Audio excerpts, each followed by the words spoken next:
Hola a todos, continuamos con nuestro primer desafío. En este espacio vamos a resolver las preguntas 12 a la 20. No olviden que este ejercicio es el que se encuentra en su texto guía Nuestra Ruta a la Excelencia. Es importante tener en cuenta las competencias que se evalúan en lectura crítica. Siempre estaré recalcándoles este aspecto.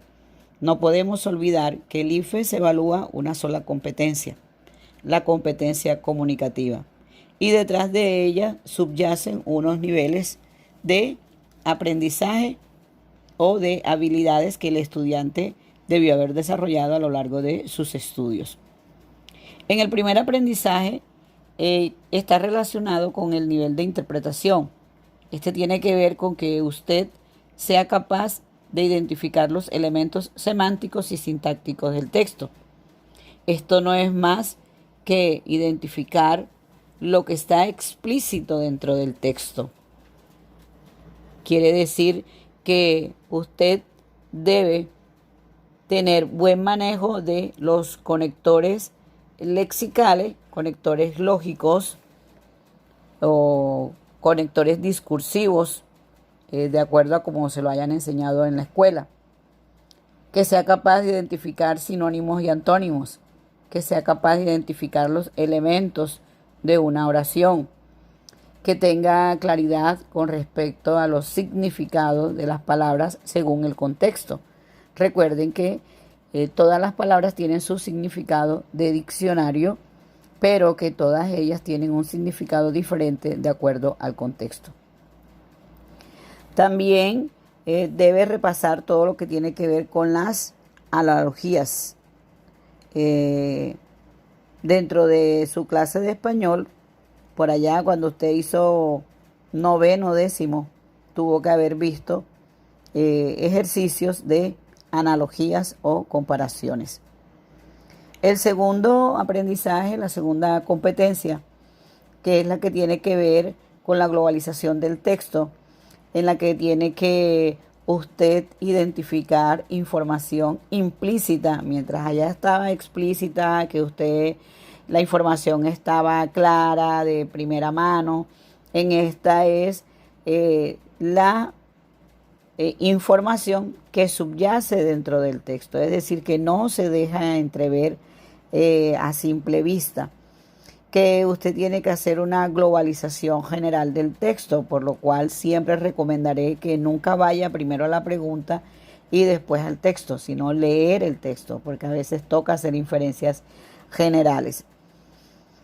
Aquí usted tiene que demostrar que puede ser capaz, de acuerdo a la estructura en el que le traen el texto, en el que el texto viene presentado, usted sea capaz de identificar si el texto es narrativo, expositivo, lírico, en fin. No olvide que las inferencias globales tienen que ver que además tienes que hacer relación entre párrafos, los tipos de texto, ¿verdad? Que seas capaz de, que cuando te hablen de concluir, de deducir, es cuando tú tienes que hacer o que apelar a las inferencias.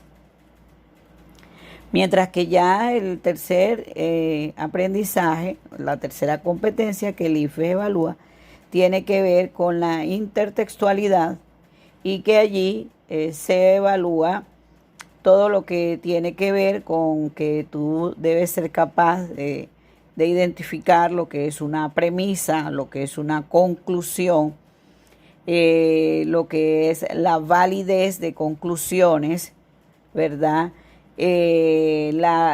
Cómo se analiza un texto argumentativo y dentro de este análisis de los textos argumentativos, cuáles son las estrategias de argumentación que utiliza el autor para abordar el texto, que es un juicio de valor.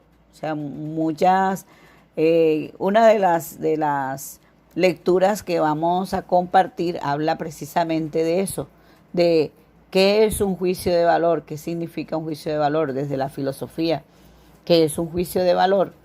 Entonces es importante que si no tenemos claridad con respecto a estas temáticas, pues es conveniente que repasemos. Entonces, vamos con la pregunta de la 12 a la 14. De acuerdo a la siguiente información, es importante resaltar aquí que este texto que voy a compartir es un texto que salió en la prueba 2014-2.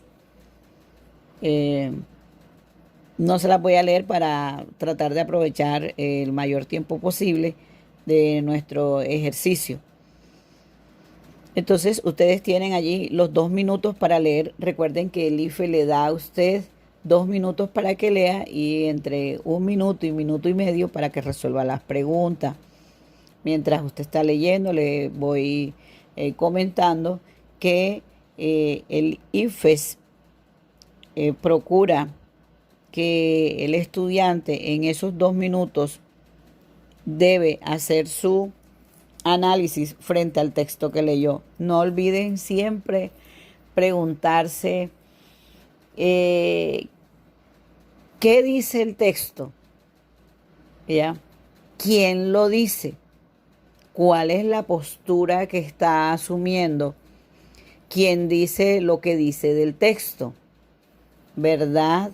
E identificar las palabras claves, identificar las palabras que no conozco, para aprovechar que aquí sí puedo utilizar el diccionario, ¿verdad? O tener allí un listado de palabras para cuando termine el ejercicio, hombre, voy a buscar qué significan las palabras y qué significan en el contexto que usted leyó el texto. Bueno, la pregunta 12 dice, en el texto, el autor hace referencia a Rubens para mostrar que a todos nos atrae lo bello y por fortuna el arte lo recoge en la pintura. Al público siempre exige que el artista refleje la realidad en los cuadros. Algunos artistas plasman en sus obras lo que nos gusta ver en la realidad. La inclinación en el arte por los temas bonitos y atractivos es bastante nociva.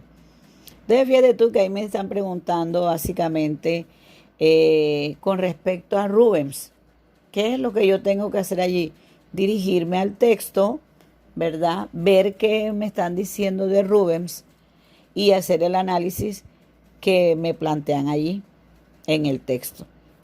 Entonces, allí pues usted tomará la mejor decisión con respecto a la respuesta. Ya tendremos oportunidad de socializar esa respuesta. Entonces, ¿qué se requiere que yo necesite? ¿Qué se requiere de parte mía como buen lector para yo poder identificar esa respuesta? Bueno, 1, irme allá donde dice Rubens dibujó a su hijo, estaba orgulloso de sus agradables facciones y deseaba que también nosotros admiráramos al pequeño. Punto suspensivo. ¿Verdad? Y entonces, siempre que usted esté leyendo, una el enunciado con la posible opción de respuesta y verá que la identifica rapidísimo. En el texto, el autor hace referencia a Rubens para mostrar que a todos nos atrae lo bello y por fortuna el arte lo recoge en la pintura. Eso es lo que él está diciendo, o hace referencia a Rubens para mostrar que el público siempre exige que el artista refleje la realidad en los cuadros. ¿De eso estará hablando el texto? ¿O hace referencia a Rubens para mostrar que algunos artistas plasman en sus obras lo que nos gusta ver en la realidad? ¿O la inclinación en el arte por los temas bonitos y atractivos es bastante nocivo? La pregunta 13 dice, ¿cuál de los siguientes enunciados expresa mejor un juicio de valor presente en el texto? Entonces, fíjense al inicio de este video, les decía yo que es importante identificar lo que es un juicio de valor, tener yo claridad con respecto a eso, porque allí me toca reflexionar frente al texto. Me toca identificar qué es un juicio de valor. Aquí en términos generales les puedo decir que un juicio de valor es cuando yo soy capaz de asignar algo positivo o negativo, cuando yo soy capaz de valorar algo de manera positiva o negativa. Eso es un juicio de valor y por lo general esos juicios de valor son subjetivos. Entonces, a partir de eso, pues identificar la posible respuesta. 14. ¿Cuál de los siguientes títulos sería el más adecuado para el texto anterior? Allí también leo mis 4 opciones. Recuerden que este es un examen de selección múltiple con única respuesta. Entonces ahí escojo entre A, B, C o D cuál es la respuesta correcta a cuál sería el título más adecuado para el texto anterior. Luego pasamos a la pregunta 15 y 16, de acuerdo a una información que está allí, un texto discontinuo, y dentro de los textos discontinuos es una foto, un cuadro, una pintura del pintor René Magritte, denominado el modelo rojo. Este es una de las preguntas con mayor dificultad que el IFES ha liberado. Y que, bueno, ya hace ratico que esta pregunta no sale. Pero es bueno que la analicemos. Entonces, lo primero que yo hago allí es analizar el cuadro. No olviden que en los textos discontinuos, la habilidad más importante o la habilidad que nosotros debemos desarrollar bien es la de la observación. O sea, mirar todos los detalles, ¿verdad? Entonces ya yo tengo el referente, ¿verdad? Una pintura al óleo denominado el modelo rojo. Fue pintada, valga la redundancia, por René Magritte, un autor surrealista, según vamos a ver más adelante. De las siguientes expresiones, aquella que resulta más adecuada al sentido del cuadro es: para que los zapatos, si no tengo pies, mis pies sienten aún con zapatos, pies sobre los pies y adiós zapatos, sin zapatos me libero de caminar. Aquí es importante recordar que yo no puedo tomar partido del texto, o sea, no me puedo dejar llevar por mi corazón. Lo que yo creo que, no es lo que yo crea, es lo que está planteado allí en el texto. Entonces analizamos las respuestas y escogemos la que nosotros creamos. 16. Una situación que definitivamente reduce las posibilidades de interpretación de una obra surrealista como el cuadro presentado es, fíjese ustedes lo que les decía. Entonces allí yo tengo que traer acá a mi memoria, ¿verdad? ¿Qué es el surrealismo? ¿Cómo pensaban los pintores surrealistas? Recuerden que la pintura también era una de las bellas artes, así como la literatura. Entonces, este cuadro, ¿verdad? A partir de lo que pensaría René Magritte, presentado es: un hombre estuvo trabajando todo el día, llegó muy temprano a casa y deseó poder quitarse los pies como si fueran zapatos. Un hombre con una gran sensibilidad deseó poder tocar el suelo y sentir su textura con unos zapatos tan sutiles como pies. Un pintor partió de la idea que hay cosas inútiles que deben existir y representó sus propias necesidades cotidianas. Un hombre decidió que era necesario transformar a partir de las necesidades humanas, transformar el arte a partir de las necesidades humanas, e hizo este bosquejo. Entonces allí yo escojo la que mejor se presente. La pregunta 17 la van a responder teniendo en cuenta un texto continuo, ¿verdad? Que fue tomado de Aprendiendo de los chimpancés, un mensaje que los humanos pueden entender. Es un texto que se encuentra en la revista Science y ahí está la información en el pie de página, ¿verdad? Usted tiene que identificar si vamos a estar frente a un texto expositivo o a un texto narrativo, ¿verdad? Entre otras cosas, fíjate cómo inicia. Cuando inicié mi estudio sobre chimpancés salvajes en 1960, puntos suspensivos, les decía que no me quiero detener tanto para poder abordar las preguntas hasta la 20. Considera el siguiente enunciado. No me di cuenta de que no era científico discutir sobre el comportamiento en términos de motivación o propósito. ¿Qué prejuicio cuestiona la autora por medio del enunciado anterior? Estudiantes, yo tengo claro que es un prejuicio. Yo puedo deducir el concepto de prejuicio dentro del texto. Se me facilita a mí la comprensión de ese apartado, de ese enunciado, donde está allí el concepto implícito, el concepto de prejuicio.